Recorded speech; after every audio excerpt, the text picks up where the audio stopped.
Or you do it to my countrymen. And if I were to do it to your citizens here, would you be happy? No.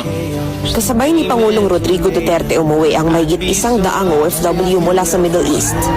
Sa unang taon pa lamang niya bilang Pangulo, sunod-sunod na ang mga programa para sa mga OFW. Isa na dyan ang one-stop shop sa Philippine Overseas Employment Agency. Nagkaroon na rin sila ng e-card.